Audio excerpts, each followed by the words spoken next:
this is something we touch on from time to time, just what's happening in the industry, YouTube, whatever.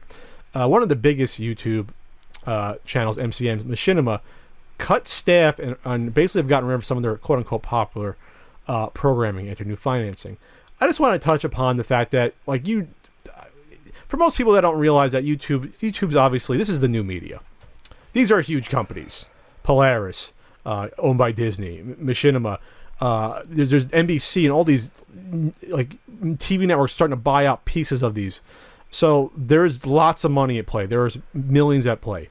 So if people, or if they don't feel the network's performing, they're going to treat it like anything else and just cut jobs, cut programming.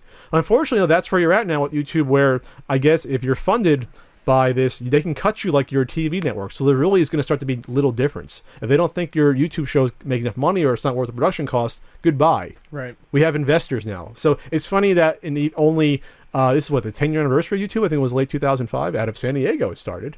The first video on YouTube was at from the San Diego Zoo. So yeah. In 10 years, you go from an upstart company. I feel like YouTube's been around for eternity at this point. That's funny to think it's only hit its 10-year anniversary. I think it's 10 year coming up. But so in 10 years, you go from it being this little sort of weird thing where you just upload stuff from your phone, and because not many people had camcorders even, they were really expensive still, to being bought out by Google within, well, I think it was a year and a half only, or a year they bought it out.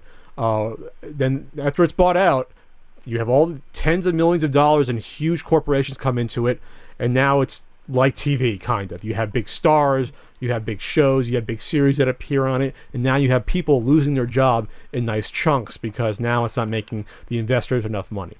That's all. They laid off 13 of their 90 employees. That's over 10%. That's a significant layoff. You might say only 30 people. That's you might say 13, but when your total is under 100, that's pretty big. Yeah. They were axing some shows. I don't watch them, but I'm sure that's what their money makers are. But now again, when you have these MCNs, you don't necessarily need to put money into your own creations because now you're making money off of all these networks that you have partnered with. You're making a percentage of the ads off them, whether it's 10%, 20%, or Machinima. I've heard horror stories, maybe they're not there anymore, where they're making 60% or 70% of the ad revenue. Maybe they're not getting away with that anymore. Either way, it's just something to look out for in the future. No one is safe.